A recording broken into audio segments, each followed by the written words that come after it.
Ooh, right. I wanted to watch this video by Giant Freaking Robot.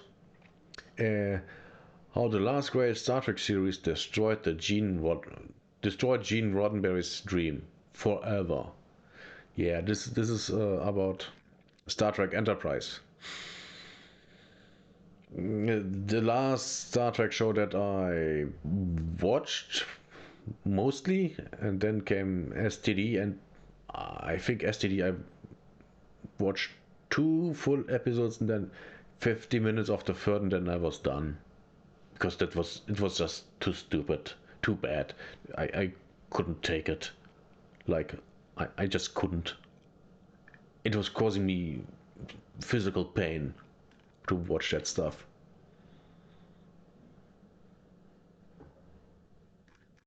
Okay, let's start this.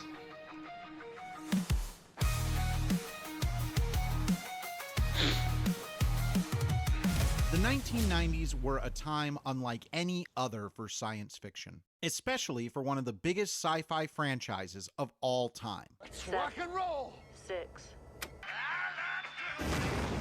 With 4 blockbuster movies, 2 of them legit box office hits, 3 different critically acclaimed series that completed full 7-season runs, and an entire Las Vegas experience that I will always be mad I never got to go to, It's possible they've mistaken us for a potential mate.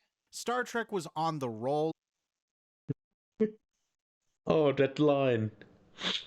Oh. Yeah, that line. By the way, Star Trek Voyager, massive potential, completely ignored. That show, Star Trek Voyager was the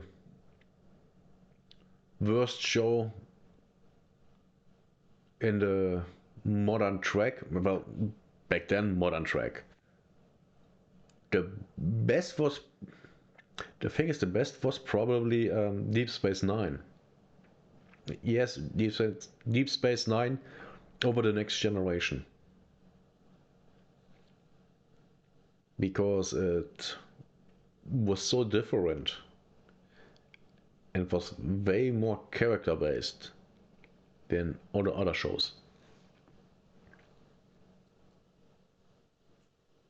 At least that's my opinion. Of a lifetime in the 90s. However, as the decade drew to a close, there were signs that Trek's best days were about to be in the past. Star Trek Yes. Voyager's ratings faded in its final seasons, and the last Of 90s course. Star Trek movie, Insurrection, underperformed at the box office. In 2001, the powers that Insurrection. Oh yeah, that was with the aliens that looked like humans, of course, and didn't want to use technology. They had them, but didn't want to. And yeah, that movie wasn't great. It was really just, I don't know, just a longer episode for a show. That movie didn't need to exist. It was just completely forgettable. be made a big move to revitalize interest in Star Trek by taking Gene Roddenberry's vision in an unexpected direction.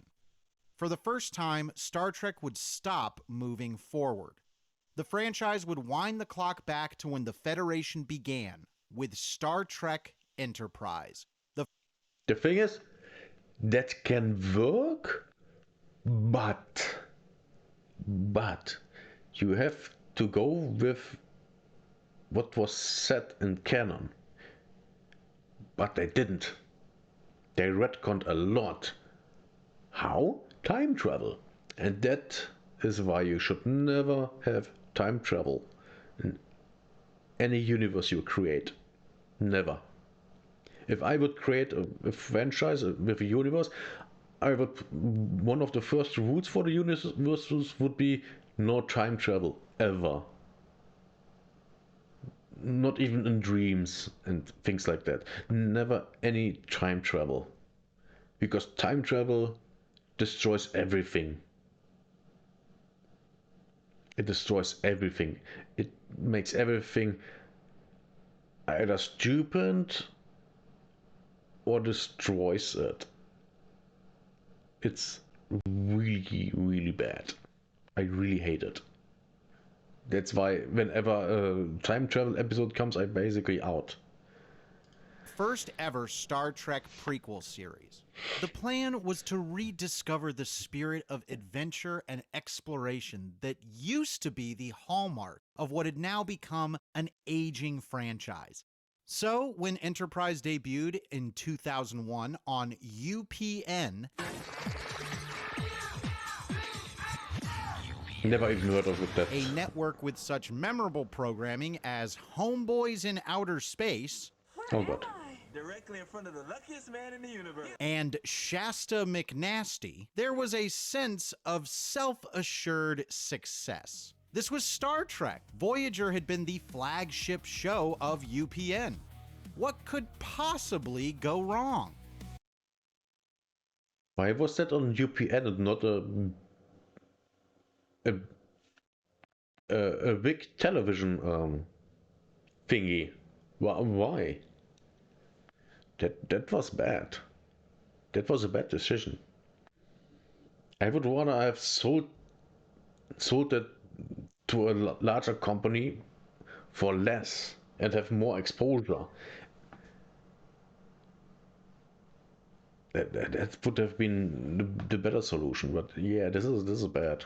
This is Giant Freaking Robot, and this is why Enterprise failed. 'Cause I've got faith for the heart. I'm going where my heart will take me.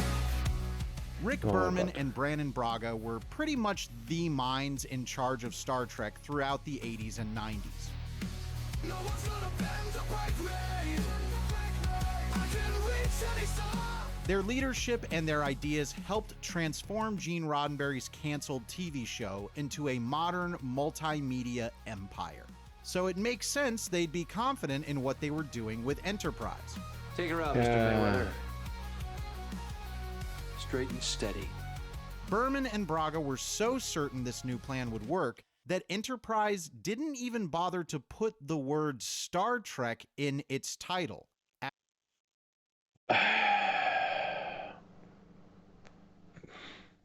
That's just arrogance. That's simple arrogance. After everyone agreed this was dumb, it finally showed up in season 3. But Berman and Braga believed an audience would find the show, support it, and love it no matter what they called it. They may not have been wrong if Enterprise turned out to be any of the things it was supposed to be. The show originally was supposed to be set on Earth. The show that Rick and I pitched to the studio was a show set on Earth. It was all about the building of the first starship, and it's about Archer putting a crew together to be the first people went out.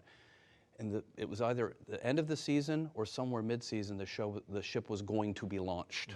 We know this because 5 years after its cancellation, That would have worked actually quite well, in my opinion.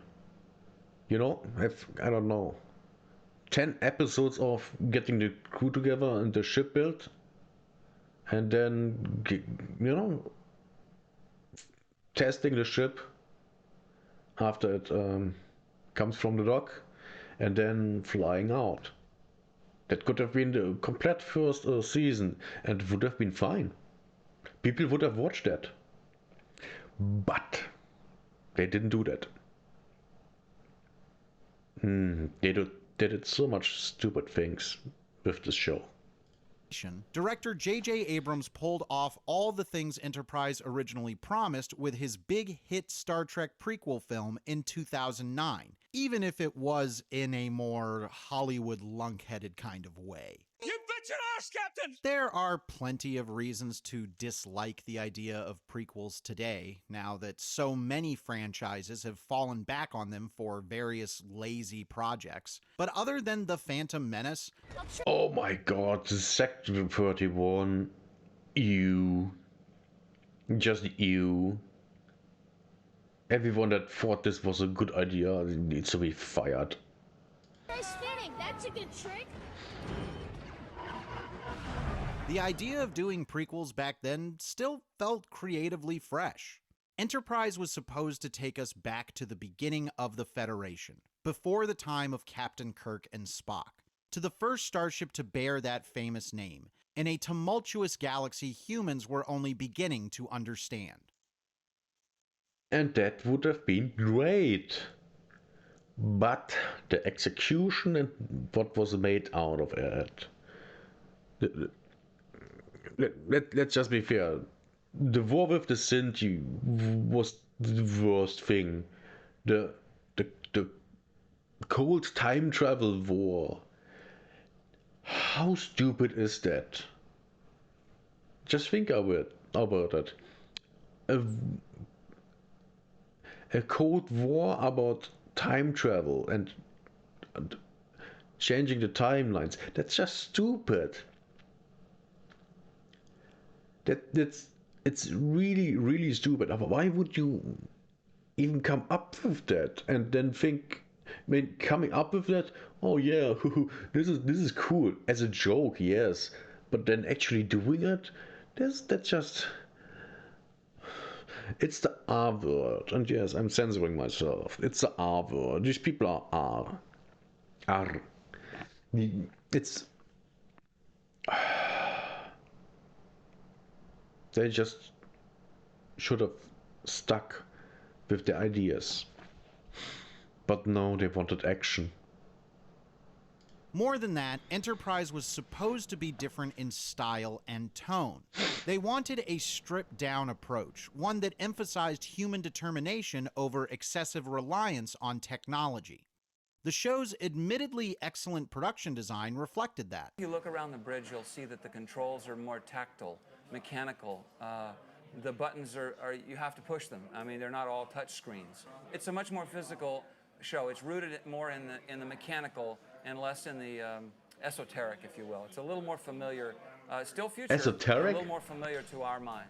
Its scripts were less consistent about it. Rather than fully embracing this low-tech premise, Enterprise became a television series at war with itself. So, oh yeah. Watching the show, I could see that even without, really understanding what's going on, but you could see that there's something going on. The things don't match. And by the way, yeah, let's keep it low tech on a warp speed spaceship. I'm sure I'm all for, no, actual buttons and switches, because they have less chance of failing in general than digital stuff. That's why I'm against all this digitalization of things. It's bad. It makes things not better, it makes them worse. we did battle with them over just being able to do this concept from the beginning, so it's a miracle we even got it there. Do you know what I'm saying? The show's pilot, Broken Bow, immediately centered the series around time travel. The people Here we running go. the TV division at the time had a lot of reservations about doing a prequel. They, some people wanted a show set in the 24th century. Setting in motion events that would waste what should have been an interesting start on a half-hearted season-long temporal Cold War that went nowhere. We added the temporal Cold War aspect of the show to satisfy the studio's desire for something futuristic. By making time travel And then they had to double down on it. And that ruined the entire show. the show's primary focus for season 1, the story sidelines much of the era they'd worked so hard to set things in, telling stories that could have been told in any place in time, negating the core appeal of the premise. Did you feel like the temporal time war was that a constraint for you guys to To have me, that? to me, it was strangulating Yeah. because I didn't want it in there. This was only the first of the show's missteps. Though Enterprise was meant to be a fresh start, it repeated many of the problems that had caused Voyager's ratings to sag as the show went on. It appears could we have have guessed? lost our sex appeal, Captain. Among those unforced errors was Enterprise's repeating Voyager's excessive reliance on meaningless technobabble. It felt even more out of place on a show specifically designed with simplicity in mind. It's been a long road getting from there to here. Like the series itself, the Enterprise opening credits were meant to signify something fresh, embodying the spirit of excitement and adventure that the show's creative team hoped to recapture.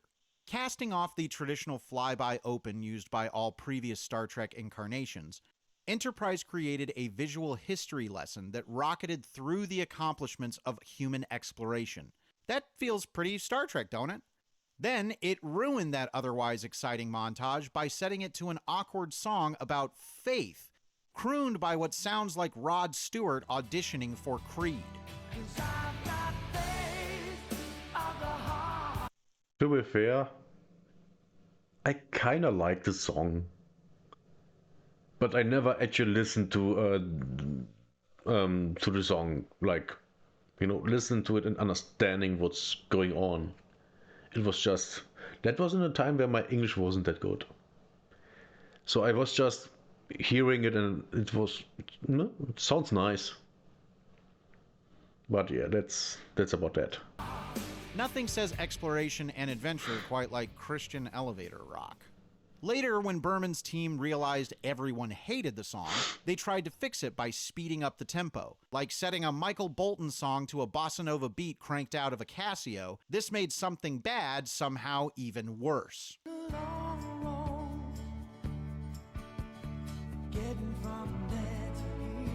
Oh god. The opening had cemented its place as a punchline among fans. I'm probably making Enterprise seem terrible, but it really isn't. When Can you really say that? Can you really say that? I think it's pretty bad. Don't get me wrong, the acting is fine, the sets are good, the costumes are good, but the storytelling is... Well, maybe it's not even the storytelling, it's the stories itself. They are just... No, they aren't there. Judged in its entirety, Enterprise is a good Star Trek show, and maybe this will be controversial to say, but it's better than its direct predecessor, Star Trek Voyager. Am I making any sense here? No, but that's I'm not... Maybe the first season of Star Trek Enterprise was better than Voyager? Like the entire Voyager show. But I'm...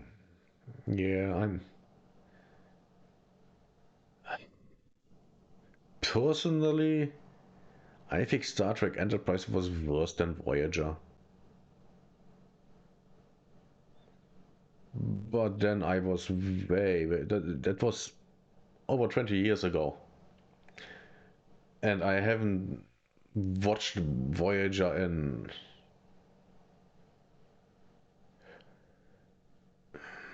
almost 20 years, so yeah, I don't really remember.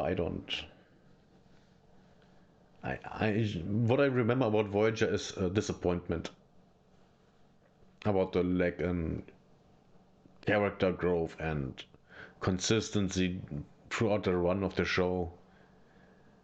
Just missed potential. Just sad. It's just sad. And of course all the time travel episodes that I hated. And I still hate them. Time travel is just... It's just bad. okay. Enterprise excels at all the little things. For example, the crew's fear of using the very newly invented transporter system is an ongoing subplot in the background of almost every episode. They claim it's safe. Do they indeed? And the show sticks with it, keeping the team running around in shuttles and coordinating docking sequences. A lesser series would have been unable to resist overusing the ship's transporter to save both time and money on production. Enterprise resists that temptation, so this small decision and many others like it add a feeling of danger and instability to everything the series does.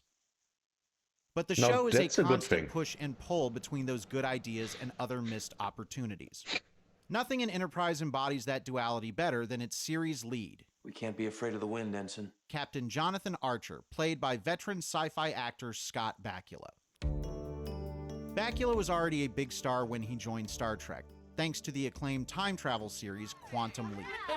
Yeah, that's where I know him off.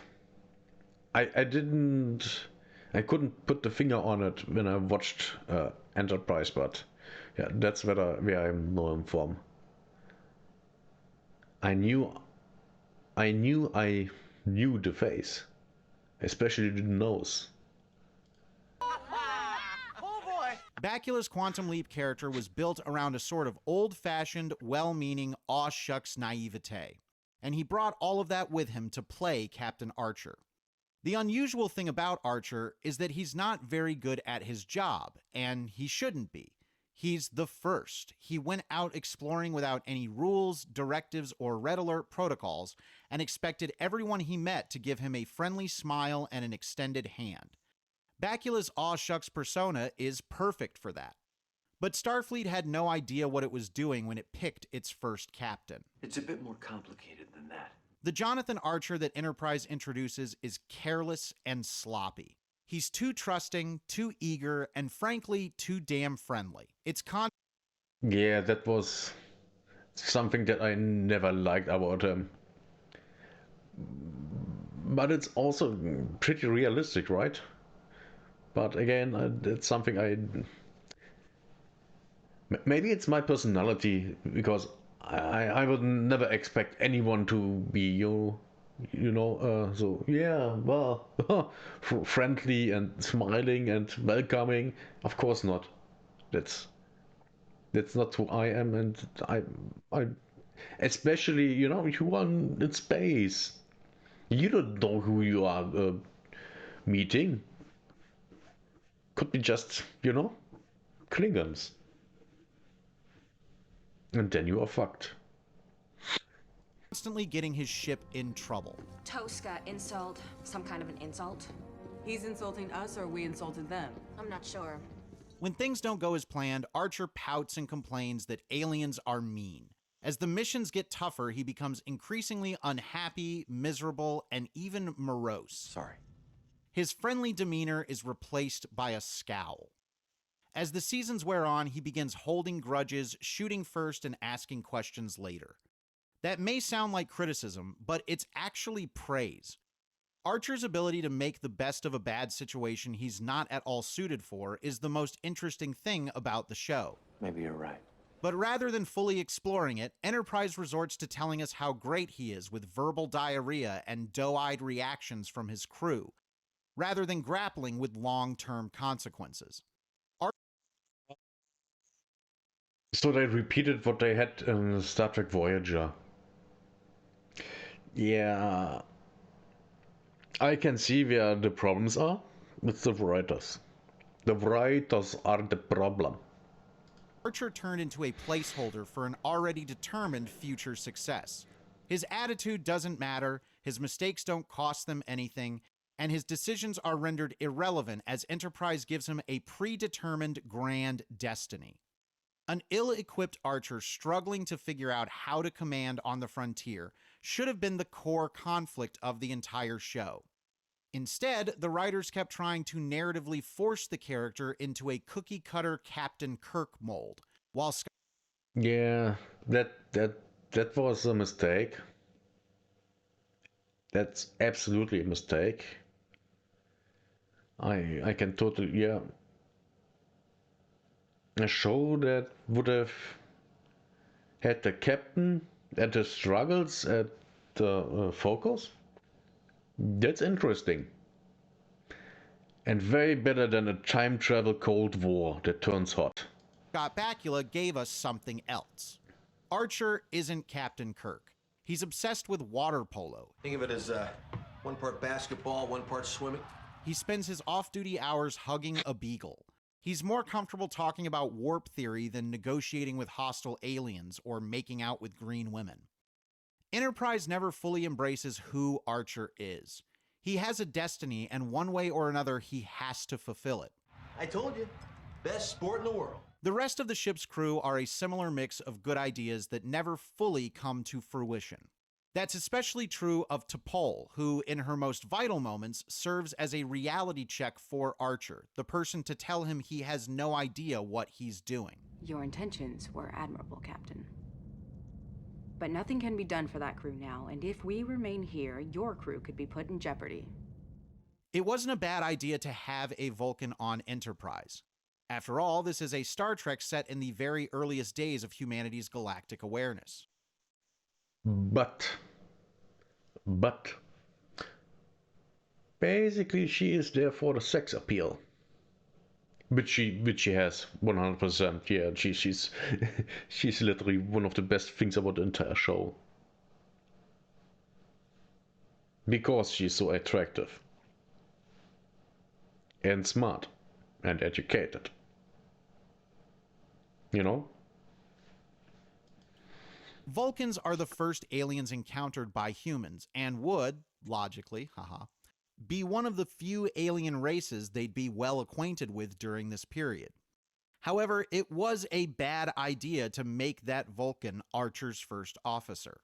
T'Pol could have served that same function as a science officer or another crew position outside of the human chain of command. There's room in here. Enterprise is supposed to be a show about mankind's first leap out into the stars. Instead, it's a show about humans reaching out into the stars whenever Archer's on the bridge. My name is Jonathan Archer. We're on a mission of exploration from the planet Earth. When he's not, it turns into a show about how a Vulcan named T'Pol told humans what to do on their first attempt to go it alone. T'Pol to engineering!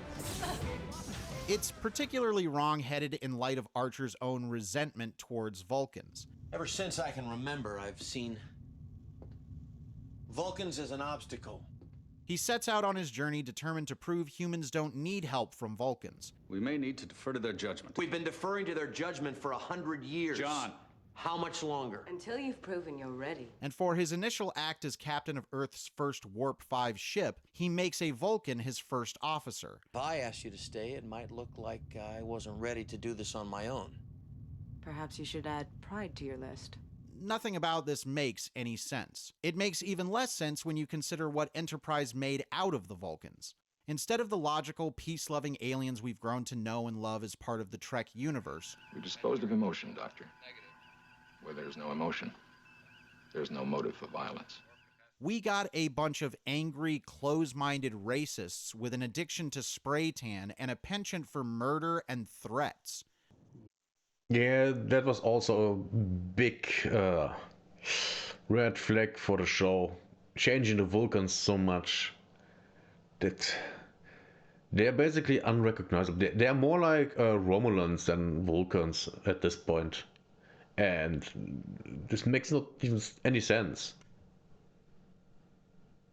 Especially when it later comes out that, yeah, I think it's in this show, yeah.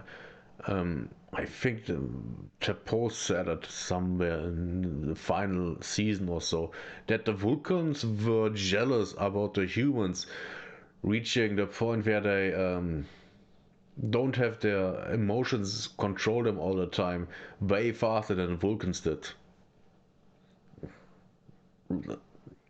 Yeah, okay, but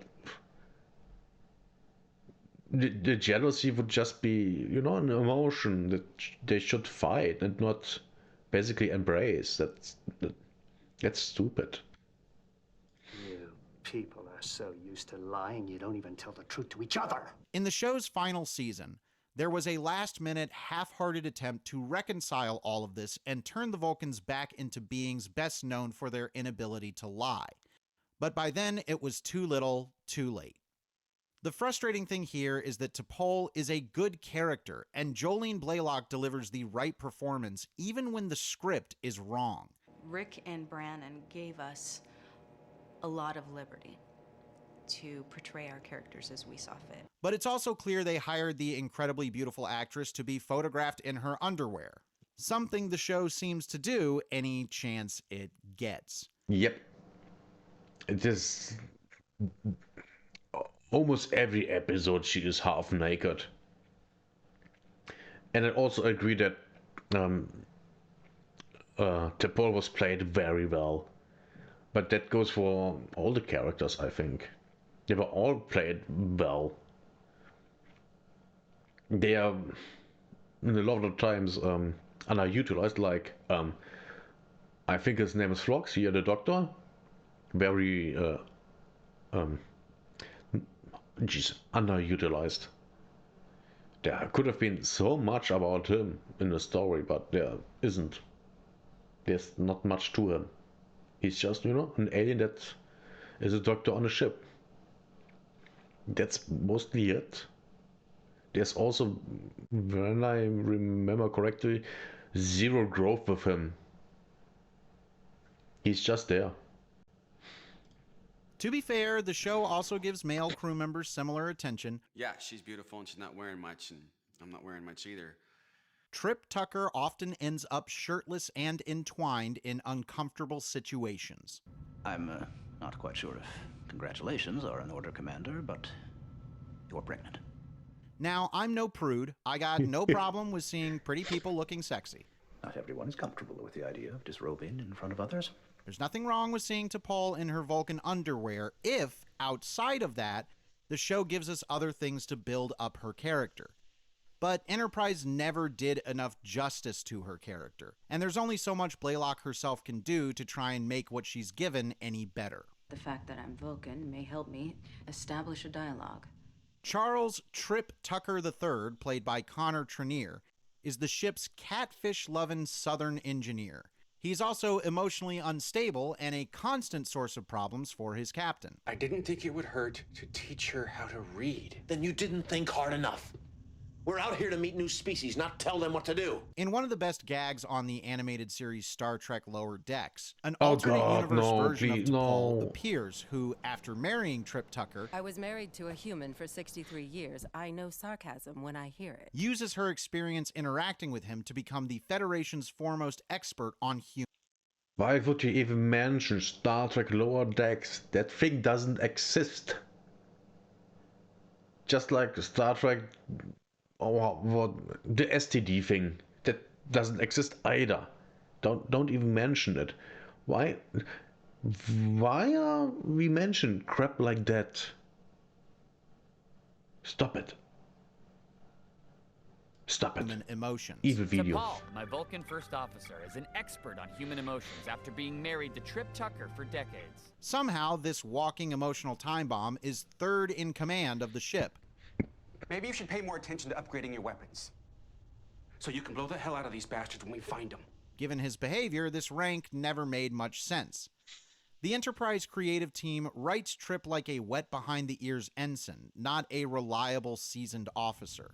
I might have expected something like this from a first-year recruit, but not you. Luckily, Trenier's performance is fun, so he's not hard to like. You'll be glad to know my log won't mention your firing on a fellow officer. To be fair, the character is actually quite likable. I never had actually any problems with the character. I never even thought about all this emotion and stuff, and I thought he was fine. But then again, that was over 20 years ago, or 20 years ago, so I don't really remember anything. I appreciate that. A court-martial would hardly be a fitting ending to this incident. Phlox, the ship's Denobulan doctor, may be the most consistently interesting thing about Enterprise. The character comes off as an extreme optimist, but in interviews, actor John Billingsley claims Phlox may actually be the opposite. He's playing the role as if Phlox is so resigned to his fate that he's totally unaffected and unconcerned. And by being so accepting of any outcome, no matter how bad it might be, he's unbothered and carefree. Dozens of episodes could have been written about Phlox's complex marital arrangements. Oh, my. I thought about asking for Lisa to be my second wife. Turned out she already had 3 husbands. But of course, they weren't, because that would have been interesting. Oh, any man would be a fool to ignore the romantic overtures of a healthy Denobulan woman.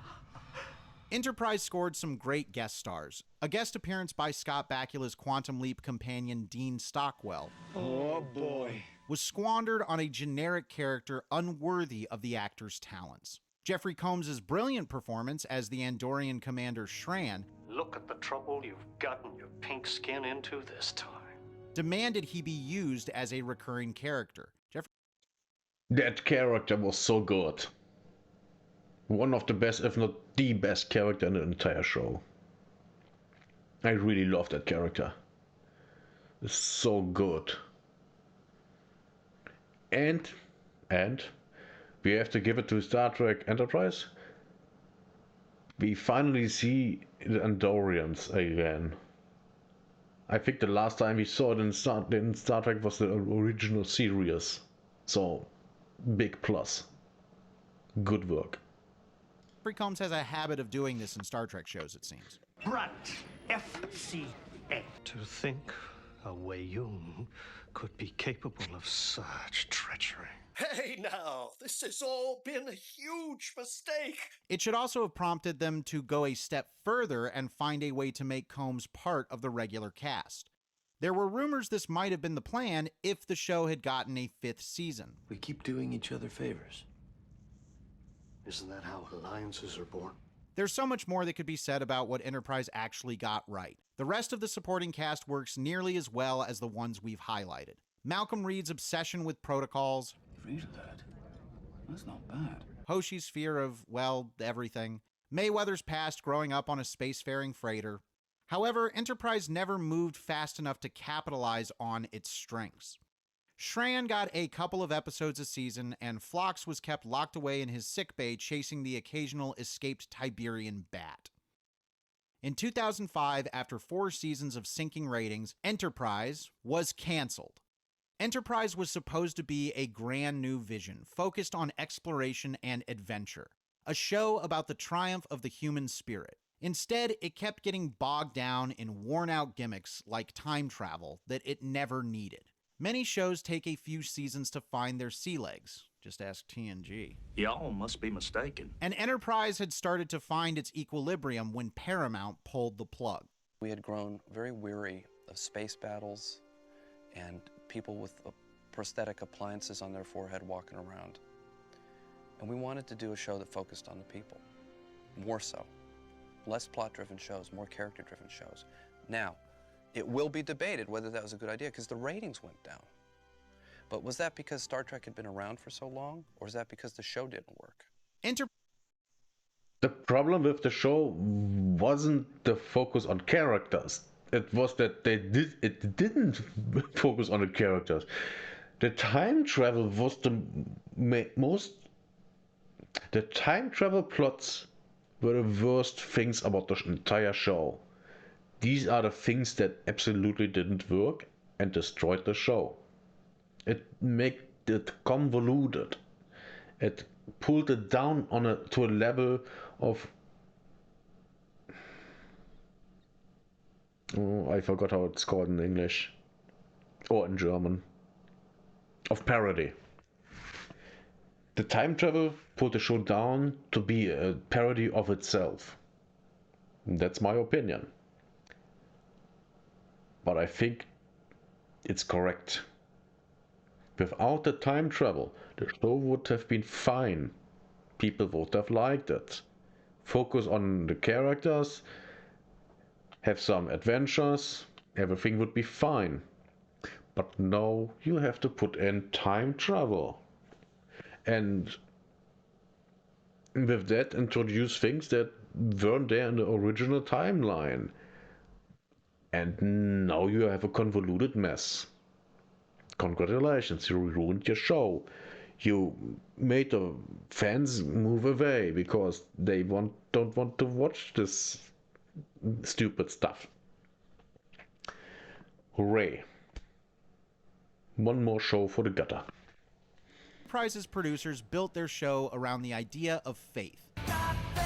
But their work caused Hollywood to lose faith in the entire franchise, sending longtime steward Rick Berman to the unemployment line. Its failure ended up killing Gene Roddenberry's original dream, And given the nightmares Kurtzman has beamed into Star Trek since, Enterprise's failure may have killed it forever. But it's not quite the disaster it's been made out to be.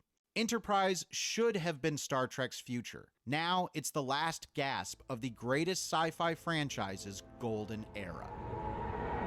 Got your own takes on Enterprise? Set your phasers to kill in the comments. Give the video a like and subscribe to the channel for more from us here at Giant Freakin' Robot.